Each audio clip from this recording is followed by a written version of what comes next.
ఈ ఫ్రూట్ గురించి మీకు ఎంతమందికి తెలుసు? నాకైతే ఎప్పుడో తెలుసు, కానీ తినడం మాత్రం ఇదే ఫస్ట్ టైం. మా హస్బెండ్ నిన్న మార్కెట్ నుంచి వస్తుంటే దారిలో ఇవైతే కనిపించాయంట.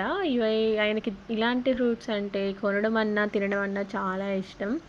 ఇంకా సర్లే అనేసి తీసుకొని అయితే వచ్చాడు. హాఫ్ కేజీ 120 అంట. నేనైతే ఈ ఫ్రూట్ని లిచ్చి అని, మా హస్బెండ్ అయితే రామబూటాన్ అని చెప్తున్నాడు. నాకైతే ఈ ఫ్రూట్ గురించి నేమ్ అయితే లిచ్చి అనే తెలుసు, దాని రామబూటాన్ అనేది తెలీదు. మీరు మాత్రం కామెంట్ చేయండి దీన్ని ఏమని పిలుస్తారో.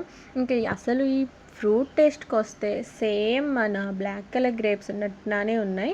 ఇంకా మా హస్బెండ్ అయితే దీన్ని టేస్ట్ చేసి పుల్లగా ఉందని అయితే చెప్తుండు. ఇంకా నా చిట్టి తల్లి విషయానికి వస్తే తనకి తినడం రావట్లేదు, ఎందుకంటే అది మొత్తం లోపల ఉన్న సీడ్కే మొత్తం ఉంటుందన్నమాట. అసలు తినడమే రాదు. చూడ్డానికైతే సేమ్ ఇది మనకి ముంజకాయ లాగా ఉంది, కానీ టేస్ట్ అయితే మాత్రం సేమ్ గ్రేప్ లానే ఉంది. ఓకే, టేస్ట్ అయితే ఓకే.